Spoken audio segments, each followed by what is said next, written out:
자, 우리 하나님 말씀 보도록 하겠습니다. 출애굽기 15장 22절부터 27절까지 광야 생활 시험하시려고 제목으로 말씀드리겠습니다.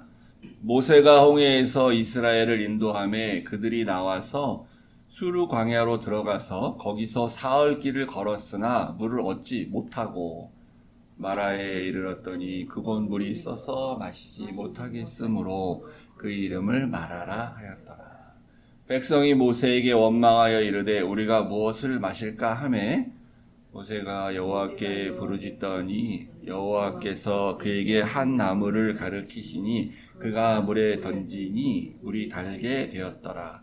거기서 여호와께서 그들을 위하여 법도와 율례를 정하시고 그들을 시험하실세. 이르시되 너희가 너희 하나님 나 여호와의 말을 들어 순종하고 내가 보기에 의를 행하며 내 계명에 귀를 기울이며 내 모든 규례를 지키면 내가 애굽 사람에게 내린 모든 질병 중 하나도 너희에게 내리지 아니하리니 나는 너희를 치료하는 여호와임이라. 그들이 엘림에 이르니 거기에 물샘 12과 종려나무 70그루가 있는지라. 거기서 그들이 그 물 곁에 장막을 치니라. 아멘. 아버지 하나님, 이스라엘 백성들에게 이제 처음 하나님을 알리시고 임재하시는 그런 모습을 보게 됩니다. 하나님, 우리도 정말 초심으로 다시 돌아가서 하나님을 처음 만났을 때에 그러한 마음으로 우리의 믿음들이 다시 한번 주님 앞에 새롭게 세워줄 수 있는 귀한 시간 되도록 축복하여 주시옵소서. 예수님 이름으로 기도했습니다. 아멘. 출애굽기 말씀을 이제 강해 설교로 시리즈로 계속해서 전하고 있는데요. 이 출애굽기라는 성경의 제목인 출애굽기, 그러니까 애굽에서 탈출한 그런 이야기다라는 뜻이지 않습니까? 출애굽기가. 근데 그 이야기는 이제 사실 지난주 드린 설교까지 15장 21절에서 이제 끝이 납니다. 그게 출애굽기의 전반부예요. 오늘 읽은 22절부터 15장 22절부터는 다른 이제 이야기인데 그게 어떤 이야기냐면 광야에서 이제 삶이 시작되는 그런 이야기입니다. 그래서 이 출애굽이 이제 애굽에서 탈출한 구원의 이야기고 또 그것이 바로 우리가 하나님 앞에 하나님으로부터 이제 구속받은 하나님 우리를 구원하신 이야기라고 한다면, 그러니까 이 구원은 그 얘기로 계속 가는 게 아니라 구원은 이제 이렇게 구원이란 사건으로 끝나는 거예요, 우리 인생에서. 그 다음에 나머지는 어떻게 보면 이제 반 이상의 출애굽기 분량도 그렇죠. 나머지는 다 우리가 이제 일생 가운데 일상 생활에서 현실의 삶에서 겪는 그런 이야기인 겁니다. 출애굽기가 그렇게 돼 있듯이 우리의 이야기도 다시 그렇게 된 거예요. 그래서 우리는 지난주에 이제 15장의 그 홍해의 노래를 봤습니다. 너무나 이 백성들이 감격스러워서 이 놀라운 사건에 대해서 노래로 이렇게 부른 홍해의 노래. 하나님이 홍해에서 어떻게 애국 군대를 물리치셨는지에 대한 그걸 봤죠. 그 핵심은 하나님이 던지셨다. 하나님의 전능하신 그 팔로, 전능하신 오른손으로 그 아주 훌륭한 투수가 정확하게 스트라이크를 계속 넣는 것처럼 애국 군대를 홍해 바다에 던지셨다. 그게 핵심이었습니다. 그러면 이제 이런 일이 맨날 일어나는 게 아니죠. 우리의 삶에서도. 이런 구원의 이 감격스러운 역사적 사건은 한 번 일어나는 겁니다. 맨날 일어나면 좋을 것 같죠? 좋은 게 아니에요. 맨날 일어나면. 맨날 안 일어나는 게 좋은 겁니다. 왜냐하면 이게 맨날 일어나려면 우리가 맨날 죽음의 위기에 처해야 돼. 그래갖고 하나님이 나타나서 그렇게 감격적으로 구해주셔야 되잖아. 맨날 죽음의 위기에 처하는 게 뭐가 좋겠어요, 그게 아니고 우리는 이제 이러한 그 구원의 감격과 기쁨은 그래서 늘 일상생활에서 항상 일어나는 건 이제 아닙니다. 그럼 뭐가 일어나느냐? 사소한 일들이 우리의 삶 속에서 계속 일어나는 거예요. 사소한 일들이. 근데 우리가 문제는 그런 사소한 일에 사실은 믿음을 보여주지 못하고 실패를 하기 때문에 그래서 엄청난 그 구원의 감격을 누렸음에도 불구하고 그 구원의 감격이 사라지는 것처럼 느끼는 거예요. 없어진 것처럼. 사소한 데서 내가 실패하기 때문에. 이제 이 백성들은 무슨 문제가 생겼냐면요. 이제 홍해를 건넌 이후에 이제 애국 군대가 쫓아오는 위험은 사라졌습니다. 그리고 3일 길을 이제 더 가게 되는데 문제는 3일 오는 그 길 가운데에 오아시스가 없었어요. 마실 물이 없는 상황이 되었었습니다. 이게 이제 생존의 위기예요, 이것도 죽을 위기인 위기야. 뭐 군대한테 이렇게 잡혀서 죽는 건 아니지만 뭐 사소한 문제는 어떻게 보면 아니긴 하죠. 그렇지만 이제 여기에 이제 우리의 일상 삶으로 보면 그냥 이런 거죠. 당장 내가 이 눈앞에서 빵이 없다. 당장 내가 마실 물이 없다. 이런 문제라고 할 수 있는 거죠. 그러니까 내가 구원 받았느냐 안 받았느냐 그런 문제는 이제 중요한 게 아니고 나의 삶에 내가 지금 당장 먹을 게 없는데 물도 없고 빵도 없는데 이런 상태입니다. 그래서 이제 이스라엘 백성들이 이제 요 지도를 보시면 지난주에 이제 제가 다른 지도를 보여드렸는데 어디로 이스라엘 백성들을 걷는 거냐 바다를 여러 설이 있다 그랬죠. 그래서 통상 원래는 이제 우리가 이렇게 알고 있습니다. 요런 코스로 갔을 것이라고 성경에 이제 내용을 따라서 그래서 아마 여기에 이렇게 좀 폭이 작은 여기서 이렇게 건너갔을 거라고 보는데 어떤 사람들은 그게 아니고 여기서 이렇게 건너간 거다 이런 사람도 있고 또는 여기 이제 요 호수처럼 보이는 바다인데 호수처럼 보이는 약간 낮은 여기를 건너간 거다 이렇게 말하는 사람도 없고 그런데 통상은 이렇게 봅니다. 그래서 이제 이렇게 홍해를 건넌 다음에 3일을 더 걸어와 이제 이동해서 요 마라라는 곳에 왔어요. 근데 여기 마라가 원래 마라가 아니고 여긴 다른 지명인데 나중에 이게 마라라고 이름 바꾼 겁니다. 여기서 딱 왔는데 오아시스를 발견을 했습니다. 물을. 근데 보니까 이게 먹을 수가 없는 물이에요. 마시면 안 되는 물. 이거 오염된 물이에요.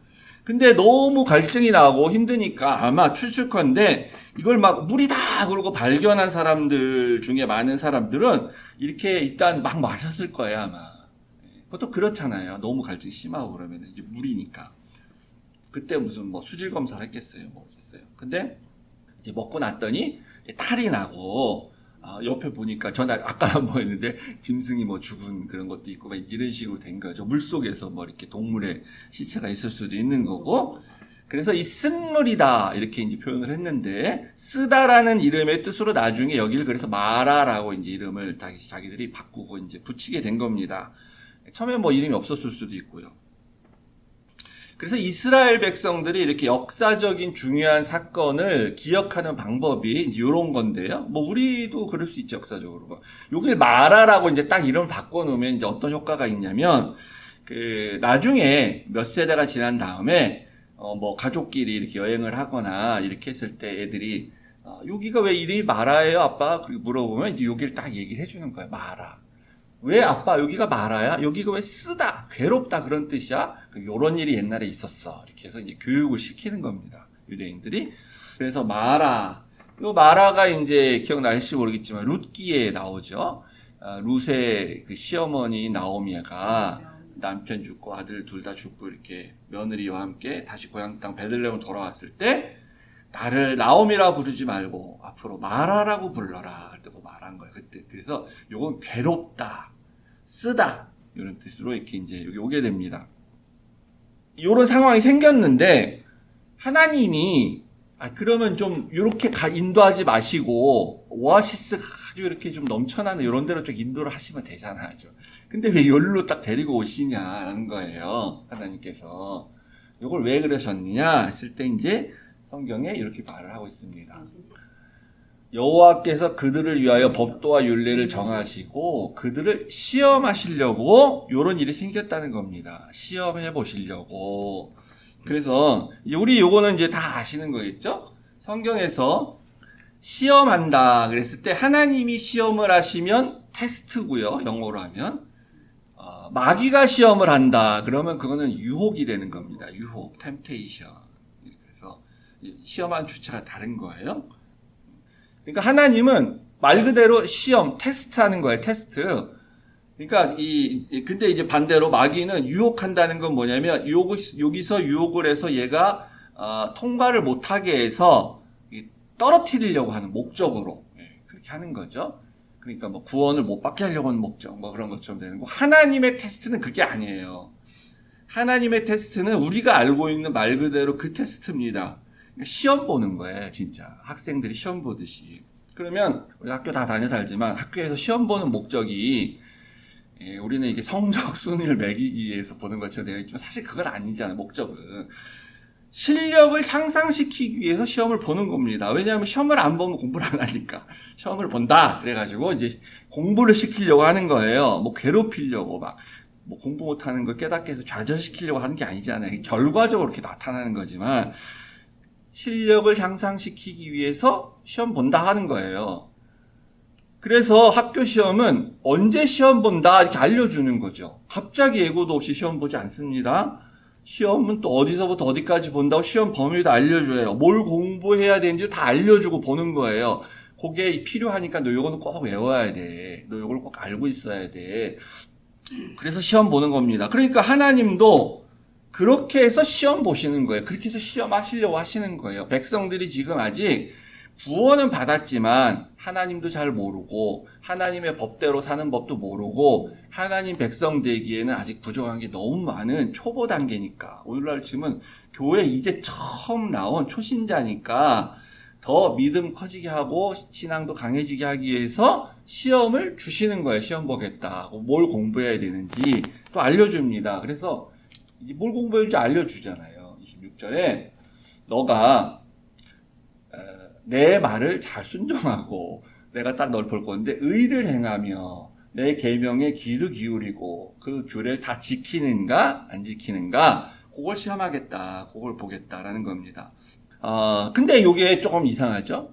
여기서 구체적으로 뭘 규례나 뭐 계명을 뭘 주셨는지에 대해서 아무 얘기가 없습니다. 근데 우리가 알고 있는 거는 이제 시내산에 가야 거기서 십계명 주시고 율법을 주세요.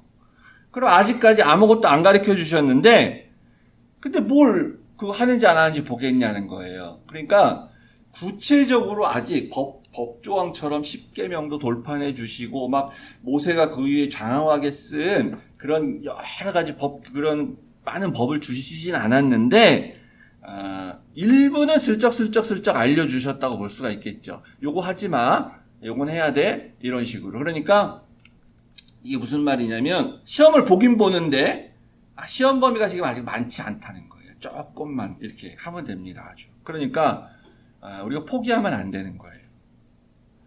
근데 시험 범위가 너무 많아 막. 책 한 권이 다 시험 범위야. 근데 이제 미리 공부 다 한 사람은 괜찮은데 우리 다 시험 쳐봐서 알잖아요. 내일 시험 봐. 근데 오늘까지 아무것도 안 했어. 근데 오늘 밤새도록 해도 이거 도저히 못할 것 같아. 그러면 이제 어떻게 합니까? 포기. 이렇게 되는 게 포기. 그러니까 포기할 필요가 없어요. 이것만 지키면 돼요. 그래서 앞으로 이제 어떤 식으로 그럼 할 거다라는 걸 딱 하나 맛보기를 보여줍니다. 아주 쉬운 문제 하나만 딱 가르쳐 주세요. 그 다음 주에 설교할 건데 딱 하나 알려줍니다. 그 다음 16장에. 뭐냐면 이제 만나 얘기인데 내가 니네가 하도 고기가 먹고 싶다고 하니까 내가 이제 만나를 내려줄 거야. 밤에는 메추라기를 보내고 만나를 이렇게 내려주는데 그거를 한 가지 계명을 딱 주셨어요. 하나님이 이거 지켜 이렇게 하면 그 계명이 되는 겁니다. 어떻게 해야 되냐면은 날마다 반드시 나가서 거둬라.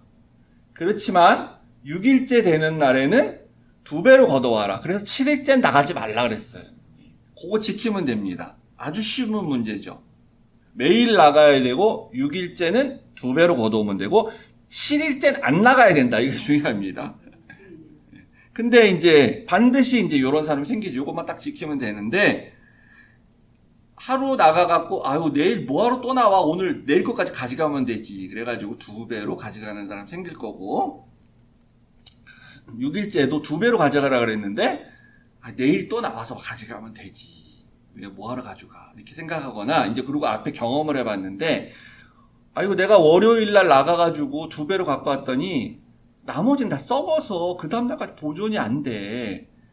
그러니까 6일째도 2배로 갖고 와봐야 썩어서 못 먹을 거야. 내일 나와서 신선한 걸 가져와야지. 이렇게 생각하는 사람이 있었을 겁니다. 그래서 2배 갖고 오라는데 안 갖고 오고 한 루치만 갖고 온 사람이 있었을 거예요.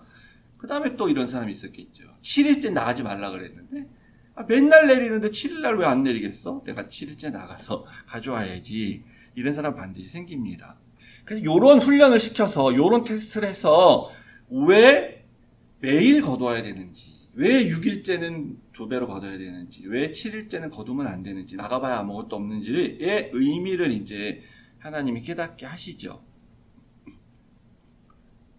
그러니까 요 만나, 요 테스트가, 요 시험이 만나, 요렇게 해야 된다, 만나는, 요거는 약간 그래도 이렇게 문제도 주고, 해답도 주고, 이런 걸 보면, 요게 약간 그래도 시험다운 시험이라면, 진짜 시험은 이제 10계명 받고, 율법을 다 받은 다음에 그걸 지켜야 되는 건데, 요게 그래도 시험다운 시험이라면, 오늘 읽은 이 마라의 쓴물 이야기는, 그러니까 사실은 그냥 퀴즈 수준. 퀴즈. 그리고 이제, 성적이 합산 안 하는 그런 문제라고 할 수 있는 거예요, 사실은. 연습 문제 같은.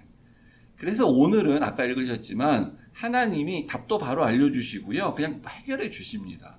하나님이 어떤 징계나 벌을 내리지 않으세요. 백성들이 원망했다고 했지만 하나님이 아니 이런 불순한 것들, 니들이 그 홍해에서의 나의 그 권능을 보고도 원망을 해? 그래서 막 징계하시고 그러지 않으세요, 하나님. 근데 아까 읽은 26절에 너희에게 내가 치료하는 하나님이다. 내가 애굽 사람들에게 내린 그 10가지 재앙이 있었죠. 거기에 막 병 걸리고 동물들도 병 걸리고 막 이제 사람도 병 걸리고 그런 일이 있었잖아요. 그 병들을 내가 너희한테는 내려주지 않을 거야. 그리고 나는 치료하는 하나님이야. 만약에 걸린다 그래도 치료해줘. 이런 말씀을 하시는 걸 보면은 요 본문에는 정확히 묘사되어 있지 않지만 아마도 아까 말씀드린 것처럼 그 쓴 물, 마라의 물, 그 마시면 안 되는 그 물을 허겁지겁 마시고 배탈이 났거나 병든 사람들이 있었던 것 같습니다. 그래서 이게 치료 얘기를 해주시는 거죠. 그리고 치료를 해주셨을 거예요, 하나님께서. 그러면 이게 이제 시험이긴 시험인데 요 시험, 요 사건이 상징하는 게 뭐냐는 거예요. 요걸 통해서 뭘 깨닫게 해주냐는 거예요. 물론 하나님 말씀 잘 들어야 돼. 하나님 말씀 잘 순종해야지. 그건 맞는데 어떻게 순종해야 되는 게 하나님 말씀을 순종하는 거냐. 그리고 여기서는 맛보기만 보여줬는데 진짜 하나님이 정말 순종하라는 게 뭐냐. 그거를 모르고 우리가 피상적으로 그래 말씀에 순종해야지 이것만 생각하면 바리새인이 되는 거예요. 문자적으로만 지키려고 그러는 거예요. 그냥 문자적으로. 그게 아니라 의미를 깨달아야 하나님이 진짜 원하시는 게 뭔지를 알고 그걸 지키게 되는 거고 하나님이 말씀하지 않으신 것도 지키는 거예요. 그래서 법이라는 거는 그래서 모든 걸 다 적어놓는 게 아니고 원리를 적어놓는 겁니다. 그 원리를 깨달으면 거기 안 써 있어도 내가 법을 지키는 거예요. 그리고 법에 없는 것도 지키는 거죠. 그게 법의 원리고 하나님의 원리이기도 해요. 근데 법에 없으니까 나는 해도 돼. 이거는 그러니까 법꾸라지라고 하는 겁니다. 한국에서. 그래서 미꾸라지가 빠져나가듯이.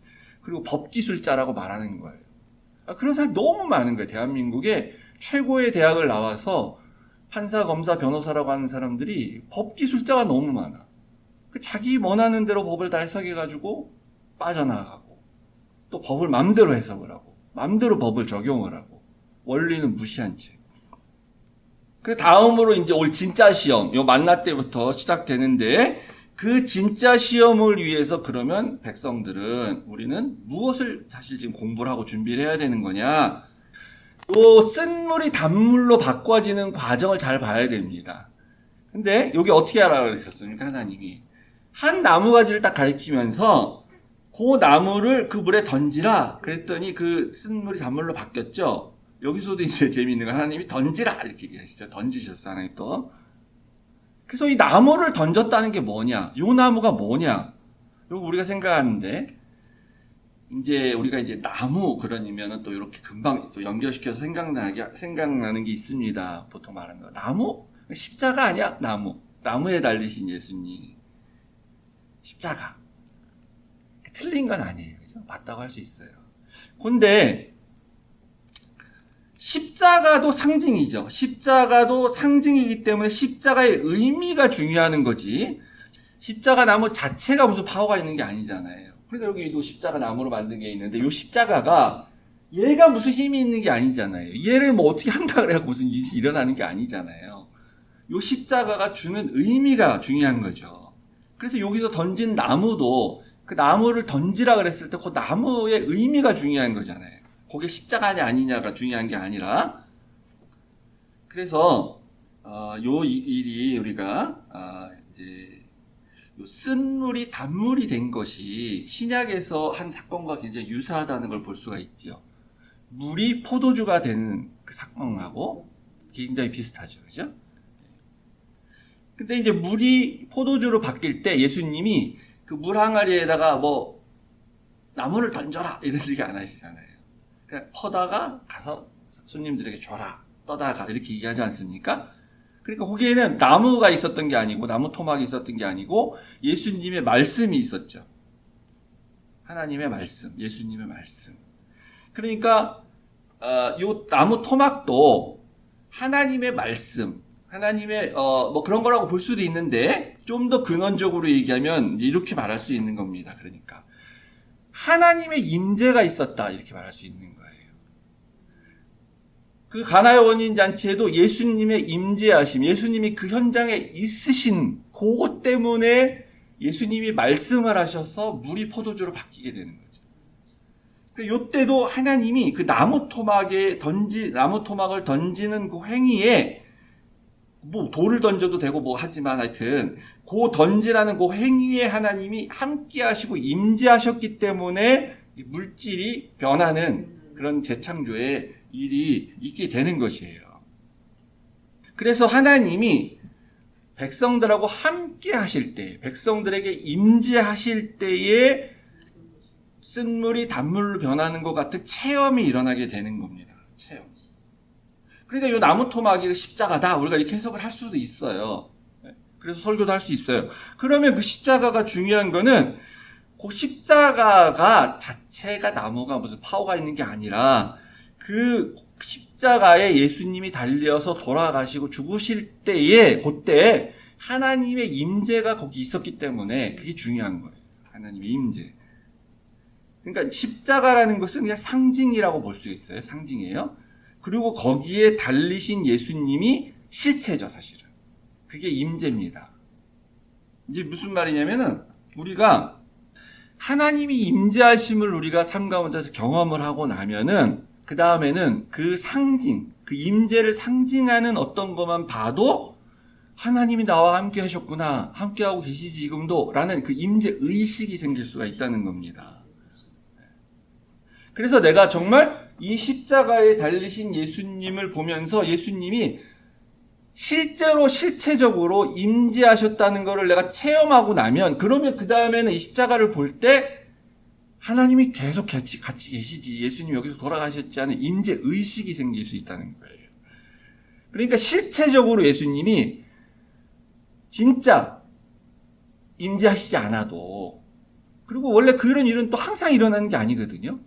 그런데도 예수님이 나와 함께 하신다는 임재의 실체적 의식이 나한테 계속 가지고 올 수 있는 것은 그 상징만을 보고도 가능하다는 겁니다. 좀 이해가 되실지 모르겠는데, 그러면 우리가 하나님이 임재하신다는 것을 어떻게 경험하는 거냐?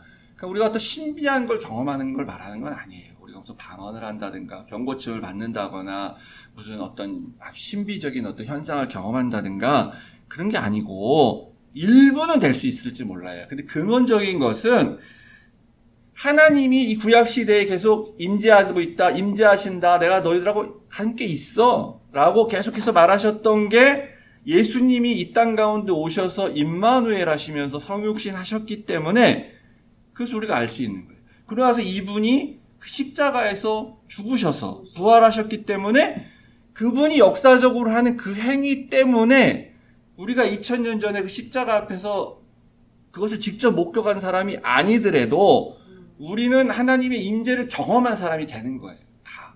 진짜 본 사람처럼. 근데 진짜 봤어도, 눈은 있어도 보지 못한 사람이 되면 아무 의미가 없는 거고요. 그러면 예수님 이전의 사람들은, 예수님 이후의 사람인 우리는 그렇게 경험하지만 예수님 이전의 사람들은 다른 방법으로 하나님의 임재를 경험을 해야 되죠. 간접적으로라도. 그게 바로 오늘 본문이에요. 요 나무를 던지는 그 행위가 바로 하나님이 함께 하시는 임재를 경험하는 그런 것 중에 하나라는 거죠. 그래서 이 출애굽기는요, 이 중요한 주제가 두 가지가 있는데, 애굽에서 탈출하는, 진짜 말 그대로 출애굽하는, 그것도 중요하지만 사실 어떻게 보면 더 중요한 거는 이 뒤에 가서 나오는 성막을 짓는 일입니다. 이게 중요한 거예요. 성막을 짓는. 왜 중요하냐면, 그래서 뭐 성전 지어야 된다, 교회 건축해야 된다, 그런 얘기 하는 게 아닙니다. 이 성막은 하나님이 장소적으로, 실체적으로 이 백성들에게 임재한다고 하는 것을 보여주시기 위한, 진짜로 임재하는, 그리고 상징적으로도 임재하는 그 눈앞에 보이는 그 어떤 건물은 아니었죠. 텐트였기 때문에 그 눈으로 보이는 그 역사적인 실체, 그게 바로 성막이기 때문이에요. 거기가 바로 임재의 장소이기 때문에 성막이 중요한 겁니다. 그리고 성전이 중요한 거고, 거기 정말 하나님이 실제 임재했기 때문에. 근데 이제 예수님 이후에는 우리 몸이 성전이 됐기 때문에 그런 건물로서의 성막이나 성전은 당연히 필요하지 않는 거죠. 하나님의 임재를 믿고 하나님의 다스림을 믿어야 되는데, 이거 말로는 다 잘해. 이스라엘 백성도 그렇고 우리도 그렇고 말로는 다 잘해. 홍해에서 노래해서 어떻게 했습니까? 여호와께서 영원무궁토록 다스리로다, 이렇게 있잖아. 이게 말이 그 다른 말로 하면 여호와께서 임재하셔서 우리를 다스리시는 왕이셔, 이런 거잖아요. 말은 잘하는데 이제 실제는 잘 그렇게 살지를 못하고 일상생활 속에서 늘 우리가 원망하고 또 불평하고 때로는 또 죄도 짓고 살아가는 건 뭐냐면, 우리가 하나님이 임재하고 계신다라는 임재의식이 없어서 그렇게 되는 거죠. 하나님이 이 자리에 함께 임재하고 계셔, 그렇게 늘 의식을 갖게 되면 그런 일이 적어지죠. 그렇다면 문제는 우리가 어떻게 하면 하나님의 임재의식을 잊지 않고 살아갈 수가 있을 것인가. 여러 가지 방법이 있을 수 있다고 생각합니다. 근데 오늘 본문과 관련해서 이제 생각해 보면요, 오늘 여기 있는 무슨 문제가 생겼습니다. 마실 물이 없는 문제가 생겼죠. 물의 문제가 생겼죠. 물의 문제. 그리고 아까 잠깐 보여드린 것처럼 16장에는 이제 만나가 내려지는 일이 나오는데, 그거는 무슨 문제입니까? 양식의 문제죠. 먹는 문제, 떡의 문제예요. 그래서 여기 지금 15장과 16장은 두 가지 문제가 생기는데, 두 가지 문제이면서 동시에 두 가지 시험을 하나님이 하시는 거예요. 테스트를. 물 시험과 양식의 시험, 그러니까 떡의 시험입니다. 그죠? 물과 떡. 물과 떡이라고 하면은 요거를 신약에서 그래서 이제 사도들이 이걸 어떻게 해석을 하느냐, 또 예수님은 실제 이걸 어떻게 말했냐 하는 것을 우리가 요한복음에서 살펴보지 않았습니까? 예수님이 그랬잖아요. 내 몸이 떡이다. 그러니까 내 몸을 먹어라. 영생의 떡이다. 내가 이것을 너희들에게 준다. 그리고 또 내 배에서는 생수가 나올 것이기 때문에 너희들은 나한테 와서 마셔야 된다 하면서 물과 떡의 문제, 양식의 문제에 대해서 얘기하셨지 않습니까? 그리고 이것을 발전시켜서 성찬으로 연결시키셨죠, 예수님이. 피와 떡으로서. 피와 물은 이제 같은 개념으로 보시면 되는 거예요. 성찬식, 성례식을 하면서 이 구약시대에서 일어났던 이런 사건들이 다 그냥 있는 게 아니고, 다 성육신한 예수님, 하나님이신 예수님이 오셔서 말씀으로 가리키고, 그 다음에 성찬식으로 연결해서 이렇게 규례로 제정하시고, 그 다음 모든 그 이후에 교회들이 그것을 계속해서 규례로 지키면서 우리도 성찬식을 하고, 이런 일들이 다 일맥상통하게 다 이르는 거예요. 그러니까 우리가 성찬식을 할 때에 성찬식 자체, 그냥 우리가 포도주와 떡을 먹어, 포도주 마시고 떡을 먹어, 이것만 생각하면 우리가 그냥 상징으로 끝나는 거예요. 그건 상징이니까. 그건 예수님의 피와 예수님의 살을 그냥 상징하는 거잖아요. 그러니까 십자가를 바라보면 그냥 바라보고, 그래, 십자가 예수님 죽으셨지 하고 끝나면 그 상징으로 끝나는 거죠. 하나님의 임재의식을 느낄 수가 없는 거예요. 그런데 이 십자가에서 실제적인 사건이 있었고, 2000년 전에 그 팩트로 있었고, 그때 하나님이 임재하신 거고, 이 땅 가운데서. 그리고 나서 하나님의 살아있는 말씀인 성경 말씀을 통해서 계속해서 과거에는 하나님이 어떻게 임재하셨는지 백성들한테, 왜 그거를 중요하게 가르치시고 내가 너희들 시험 보겠다고 하시고 했는지, 이제 우리가 그걸 다 알고 인식하는 가운데에 그럼 성찬식을 할 때마다 이 성찬을 할 때 내가 이것을 먹고 마심으로 이거 상징이지만 그러나 내가 하나님의 그 역사적으로 실체적으로 임재하셨던 그걸 생각하면서 사모하면서 마실 때 우리가 임재의식을 갖게 되는 거예요. 그러면 저는 이렇게 믿어요. 그러니까 우리가 임재의식을 가지면 그냥 단순히 또 임재의식으로만 끝나는 것이 아니라 내가 그런 마음으로 믿음을 가지고 살아갈 때에 실제 하나님의 임재가 내 삶의 가운데 일어날 수가 있는 것이에요. 실제로. 뭐 눈에 뭐 보이고 뭐 환상이 보여지고 그런 일이 아니어도 네. 정말 나는 이걸 내가 도저히 부정할래야 부정할 수 없는 나는 정말 확실하게 알 수 있고 확신하는 나의 인생 가운데 역사적으로 하나님이 임재하셨구나. 팩트로서 실제로서 나의 인생 가운데 우리 모두를 구원하시기 위해 하셨던 거는 우리가 다 알고 있는 거고 나 한 사람의 개인을 위해서도 정말 오셨구나. 나를 만나주셨구나. 그렇게 경험할 수가 있게 되는 거예요. 우리 다 이미 사실 경험한 사람들이죠. 아멘? 그러면 이제 하나님의 임재가 일어나면 이제 독만 그 쓴물에 있었던 독소들 그것만 치료하는 게 아니라 확대되어 가지고 모든 질병을 다 치료하시겠다. 난 너희들에게 이런 병이 안 내릴 거야. 그리고 치료해 줄 거야. 라고 말씀하시는 것처럼 물에만 끝나는 것이 아니라 삶의 모든 영역에서 의미가 주어지고 확대돼서 그러니까 내 크리스찬으로서의 나의 삶이 하나님의 임재의식을 느끼고 또 임재를 경험하게 되면 하나님이 얘기했던 단순한 그냥 이렇게 그 문자적인 그런 것만 지키고 사는 교회만 열심히 다니면서 교회에서 생활하고 종교적인 활동만 열심히 하고 사는 그것을 넘어서는 확대돼서 모든 나의 인생 가운데서 그 믿음을 다 믿음대로 살 수 있는 그러한 것이 생긴다는 것이죠. 그래서 이렇게 하나님의 임재를 경험하신 다음에 그 다음에 우리가 아까 27절 마지막 절을 읽었더니 그들이 그다음 어디로 갔습니까? 엘림이라는 곳으로 갔는데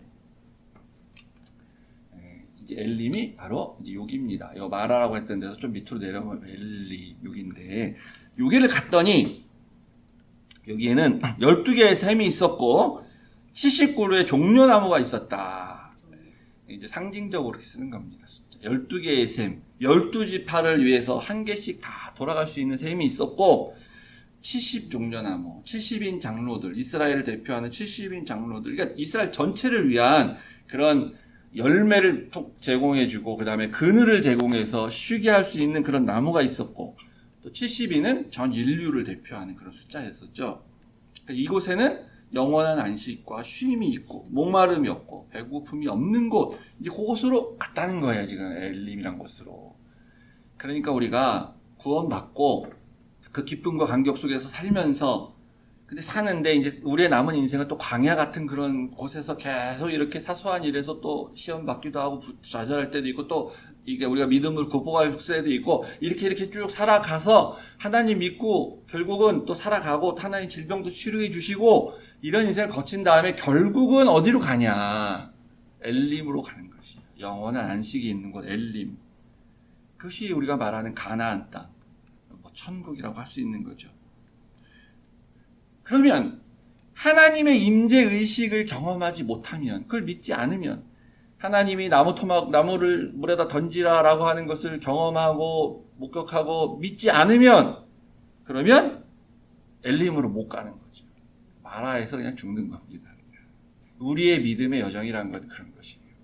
그래서 우리가 한 사람도 빠짐없이 지금의 나의 삶이 좀 마라가 있었던 그 광야에 있는 것 같은 그런 모습이라 할지라도 결국은 내가 여기만 지나가면 여기만 잘 버티면 여기서 포기하지 않으면 이 시험만 잘 치러내면 나는 갈 수 있는 곳이 엘림이다. 나를 기다리고 있는 것은 엘림이다.